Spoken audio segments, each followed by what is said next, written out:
Assalamu alaikum. Welcome to MPG podcast series. I'm your host today. Whether you're listening from home, on a commute, or in a quiet space of your own, I'm so glad you're actually joining us to hear this session. We are breaking barriers and normalizing conversations around domestic violence to help our communities heal. Today, I'm honored to be joined by Elaine Mustafa, a dedicated family and child advocate, and the program director at Wafa House, who brings extensive experience in culturally and advocate for survivors and support. Welcome, Elaine. I'm so glad to have you here today. If you can just kindly go ahead and introduce yourself to us further. Yes, good evening. Thank you, Lamia. Thank you so much for having me. Thank you for inviting me into this space to talk about a topic that is near and dear to my heart, but it's a topic that not many people want to talk about. I also want to share this, a disclosure. If you at any point are listening to this and you feel uncomfortable, or if any of the content is triggering, please take a moment to take care of yourself, take a break from the podcast, take some deep breaths, come back to it later at a better time, or simply step away. I just want to put that disclaimer out there. So to get started, my name is Ilian Mustafa. I am the program director at Wafa House. I currently serve as the main program director, the only program director. We have a few departments which I can go over in detail to talk a little bit more about our work. But as the program director, I oversee the operations, the grant management, and the overall functioning of Waffle House, which is a nonprofit organization based in Northern New Jersey. So yeah, so Very good. Thank you so much for that. So before we begin, I just want to remind everyone that this podcast series is actually just an educational and a supportive purposes. It does not replace any professional or any legal advice or mental health counseling or anything like that. But if you or someone that you know is in danger, you may contact Waffle House to help you further, or you can call 911 or text star to 88788 to reach the National Domestic Violence Hotline. So, Elaine, the floor is yours, and go ahead. thank you so much. Bismillah ar-Rahman ar-Rahim. So the topic of today is we want to learn what is domestic violence. So when we talk about domestic violence, as a definition, it is a pattern of abusive behavior in any relationship that's used by one partner to gain or maintain power and control over another partner. Domestic violence is complex and can look very, very different. And that's one of the things that we wanted to focus this conversation on, because it can be physical marks, physical abuse. It could also be sexual, emotional, economic, psychological, or really any patterns of coercive behavior that influence one person over another. So that is like by definition what domestic violence is. I'm going to go into the different types of abuse. As I stated, there are many different ways that domestic violence is portrayed in different relationships and dynamics. So to start, the first and most common one that people hear about or think about when they hear of domestic violence is physical abuse. So that could be anything from hitting, slapping, pushing, restraining another person, throwing objects in a room. That is typically what we think of when we see physical abuse. So it's physical movement, physical gestures that are made to take control over another person. Emotional, psychological abuse is something that, a lot of times you can't really see it with a blind eye, with a naked eye. It could look like humiliation, criticism, one person making extensive threats over another person. It could look like isolation. So p women or people who are in an emotionally abusive relationships can experience isolation. Like abusers will try to limit how many friends they have, how many family members are allowed to be involved in their life. So that's typically what we see when we think of emotional abuse.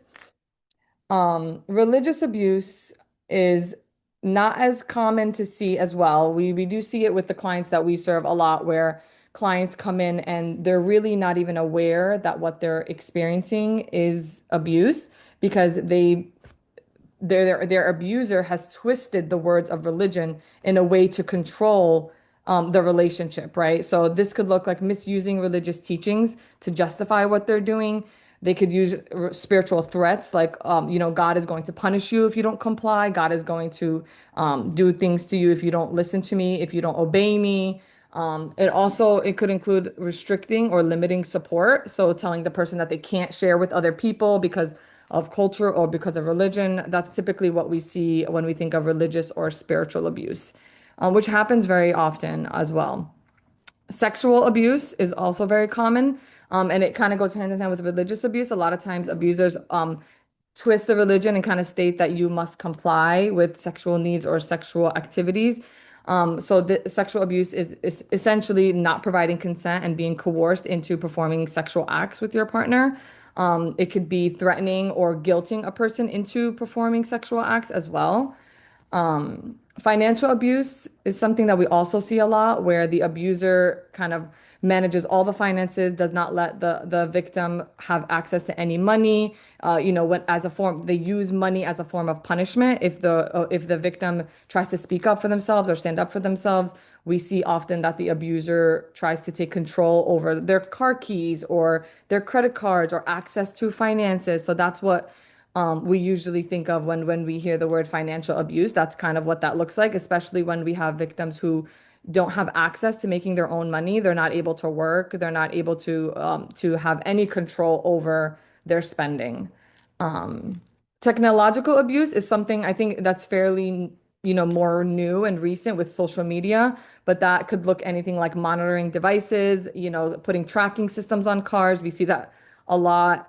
Online harassment, blackmail, threatening to use photos or sharing information online about victims. So that's kind of what we think of when we see technological abuse and what it looks like. Very good. So you have shared the quite wealth of types of violences and things like that. I'm not sure if I'm ahead of it, but through your background, in family and children studies, how does domestic violence with all of these different types really impact the broader family, particularly children who really witness it? Or if I'm too soon, we can hold off. Yeah, no, that's okay. I didn't include details about that, so that's a great question. I think typically when we have clients that come in, it really does affect the entire family unit. The kids are definitely impacted.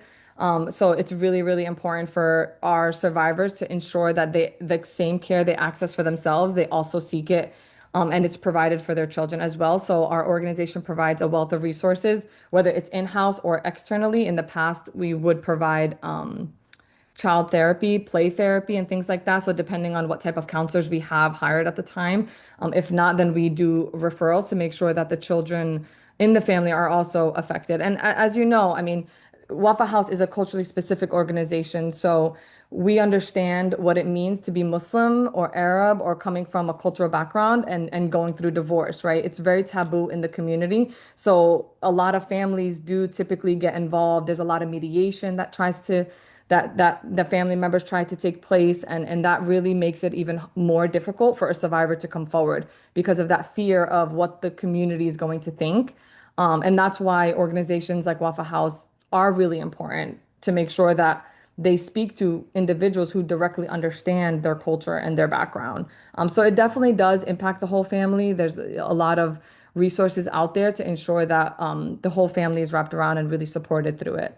I wanted to talk a little bit about whether we're experiencing it or we may interact with someone who is experiencing it. I wanted to share a little bit of what some of the signs of domestic violence or someone who's in an abusive relationship and what they could look like. And we don't have to go through all of them. You can screenshot this or you can and share them, but I'll just kind of go through the major ones. So if you have a friend or family member or that you notice is starting to choose to withdraw from social activities and hobbies, really avoiding hanging out or spending time with family, being really secretive and not wanting to share details about their life. A lot of times that could be a sign that they're experiencing domestic violence. They're trying to isolate, and that's something that the abusers really teach them because they don't want essentially that person to be told like, hey, are you okay? Are you in an unhealthy relationship? So the less people know, the more the abuse can take place. So that's something to kind of look out for and just be aware of. Unexplained physical marks. If you see a friend who, has bruises that are unexplained or, frequent accidents, that could be another sign that someone is in trouble as well. Increased anxiety or depression or emotional distress. You see someone who's usually really happy and energetic. All of a sudden, they're withdrawing from activities. They're really anxious. They're really scared of certain things. Um, So any sudden changes in behavior or personality can also be a sign. Of course, there are things in life where their life ebb and flows and things change. But it's always important to just check in with the people in your circle and just make sure. And it's as simple as, are you okay? Is anything going on that you need to talk about? Um, some other examples could be changes in sleep or eating habits, appearing controlled, monitored, or criticized by the partner. Even you witnessing something that looks not right. If you see your friend and her intimate partner interacting and that person is really being aggressive or mean or making that person feel afraid, those are all signs that the person could be experiencing domestic violence or just be in an unhealthy relationship. Like what I'm hearing, big part of your mission, right, is female empowerment, especially within minority communities. What are some of the challenges that do the survivors or immigrant communities like really face when they're trying to seek help, or if someone really reports that they're experiencing some domestic violence or someone notices, but the person doesn't really want to open up about it? Yeah, so we see there are a lot of different barriers to people coming forward. We have clients who starting out are not fully ready to leave the relationship. So oftentimes they will call our main line and ask questions about confidentiality, about what steps to take. They'll be reluctant to share information because they're not at that stage in the relationship where they're ready to fully walk away. They're in that exploring phase of like, okay, like what would this look like if I did walk away? And that comes from a place of fear. And a lot of times, another thing I wanted to know is even if you know someone is in a domestic violence relationship or an abusive relationship, it's important to note that the person needs to be ready to leave the relationship. It's hard for us as the friend of a survivor to be like, come on, like just leave the relationship. He's so bad to you. But when you're the person experiencing it, it's very, very, very scary. So it's important to make sure that we come up from a place of compassion and understanding that every survivor is in their own journey. So I just wanted to also note that because I didn't state that before. But going back to your earlier point of your question about the barriers, some of the barriers that we see are also language barriers. Oftentimes, the clients that come to our space don't speak good English or are new to the country, and they really have a hard time accessing services or understanding what to do when they're in these situations. Undocumented individuals, we see that a lot of clients that are calling, abusers hold all their documentation hostage, for lack of a better word, where they don't give them any documentation to kind of continue with their citizenship papers and things like that. So those are all barriers that prevent survivors from fully coming forward. The abuser has total control. So we do see that a lot within our clients. And honestly, a lot of the systems that are set up to help clients access care, in a sense, they also are set up to fail them, right? Because a lot of times they're not in their native language, and there really are no supports helping walking them through the process of how to put together these applications and things like that. And that's where an organization like Waffle House kind of steps in and really handholds the client and makes sure that, they understand every resource that's possibly available to them, and make sure that they have the support that they need to apply for everything that they can in order to help get back on their feet. You had mentioned language barrier. So do you have or people that work in office that speak different languages? That's a great question. So all of our staff are bilingual, so they're from the community, serving the community. That's our goal. So we have staff that are Spanish and English speaking, or Arabi and English speaking. We've had in the past Urdu speaking staff members as well.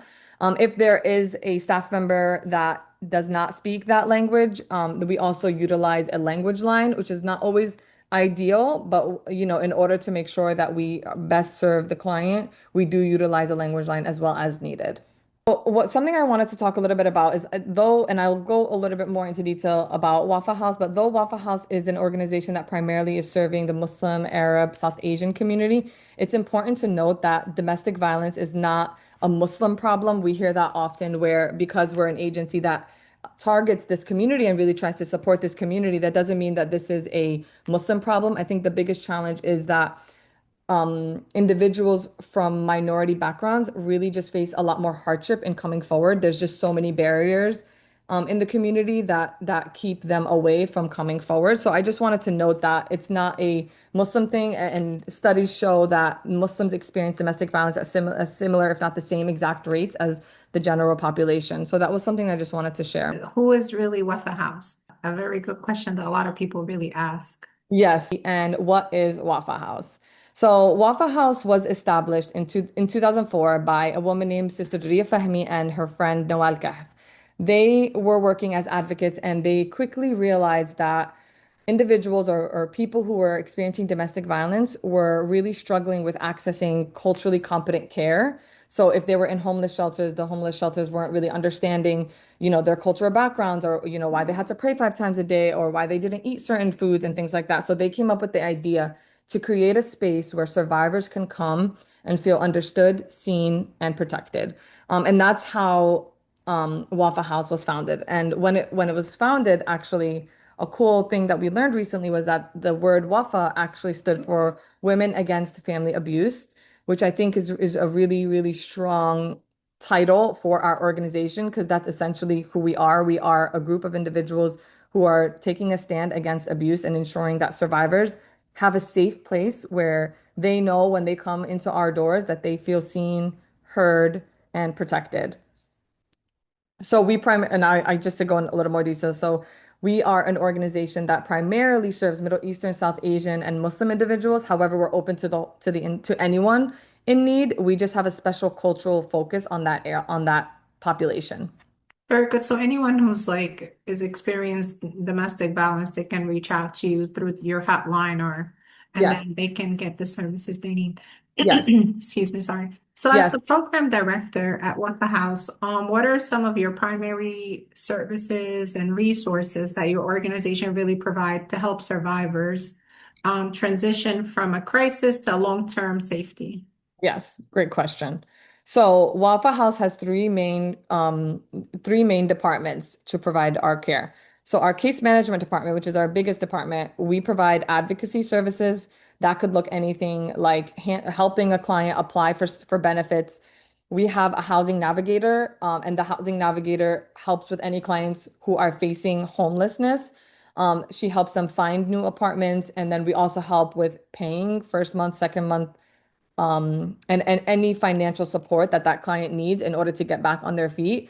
Our housing navigator and our case manager really support that initiative. So that includes our financial assistance. We provide food vouchers, diaper. We have a diaper bank, so our office is always fully stocked with diapers for our clients who come in. We also provide transportation vouchers, so that could be Uber. A lot of times, clients don't have access to cars or transportation, so we support them in either buying bus passes for them or Ubering them to and from court as needed. So really just making sure that anything that they need, our internal case management department is finding a way to do it or to find an external resource that will do it if we don't offer it in-house. Our legal clinic is comprised of one attorney and a paralegal, and they focus on everything family law matters. So that includes final restraining orders, divorce, child custody, child support, referrals, and resources. And then we also have our mental health department. So they provide individual counseling, support groups, couples counseling, and anger management. Anger management, it was for abusers. It was a court mandated program for abusers specifically. Is the timeline? Like, let's say someone really reaches out to you for, for service or they're having a problem. Timeline, how long does it take for these services to be approved? Yeah, so as soon as a client calls our main line, they are instantly assigned whichever department they're calling or what their needs are. It could be legal and case management, it could be counseling and legal services or whatever it may be. So they're instantly referred to that department.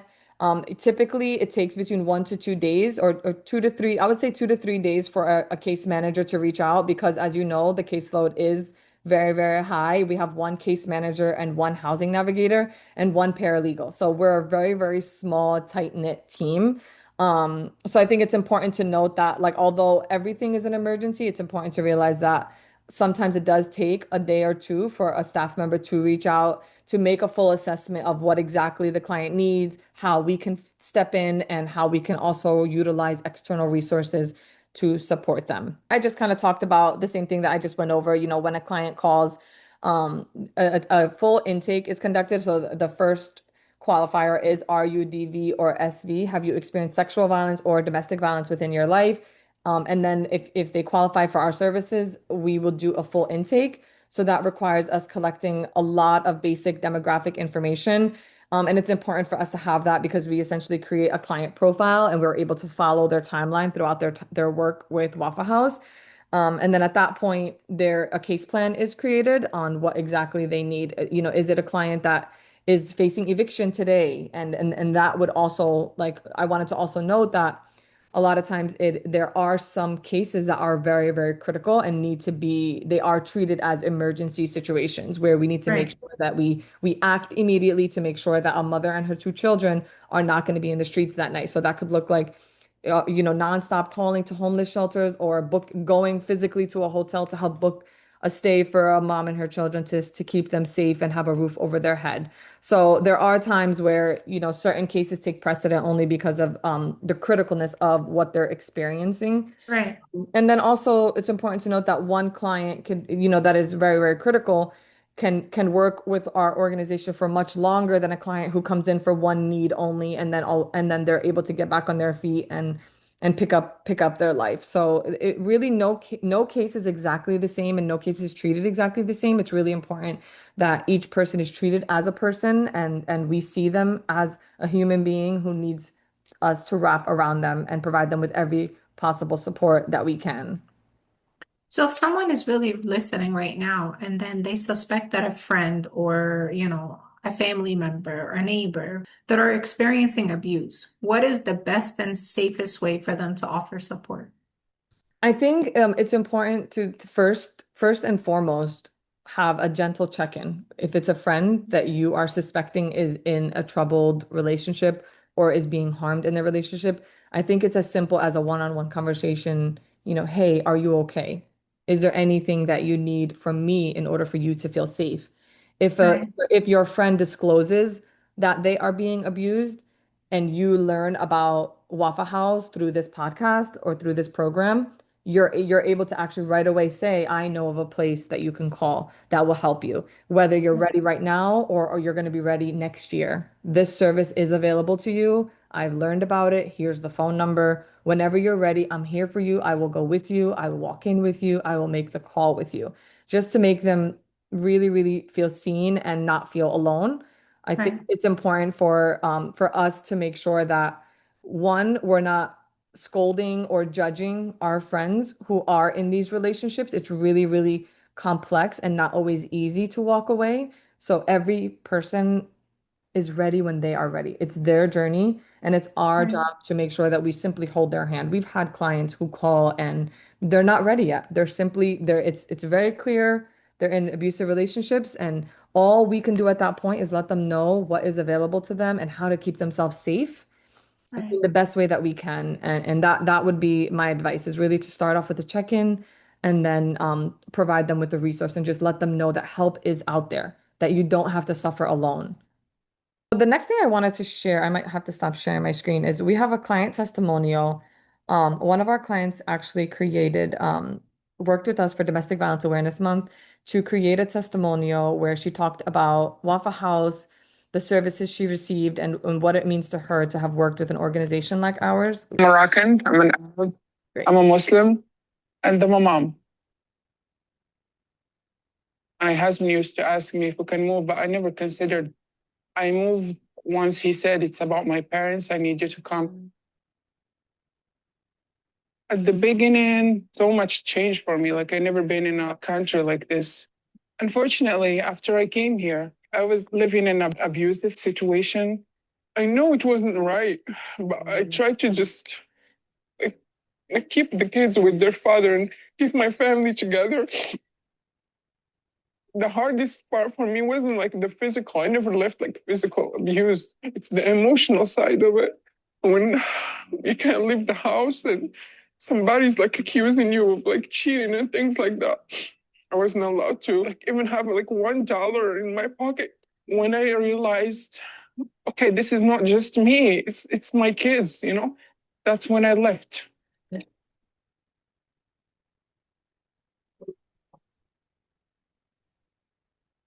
after the police were called and I had to go to a shelter. That first day, the shelter supervisor said, "You know what? I have the right resource for you." She gave me the phone number and she did a referral. That was my first interaction with Wafa House. I needed help on so many levels: legal help, finding like housing help, even with food. With Wafa House, it's not like one time help and you're done. It's a constant help. I didn't have to worry about backpacks, school supplies, all of that. Even like simple things like hygiene products, wipes, diapers for the kids. One of the biggest like aspects of help I got from Wafa House is the counseling. When it comes to coaching for a Muslim woman, to find somebody with a similar background that you didn't have to like start every session with explaining where you come from and your background so they can understand you. No, it was all set up. The first time I talked to a housing navigator, I was like, no, actually, this time, like I felt this person is like listening to me. She was asking me like some things that no one has asked me before.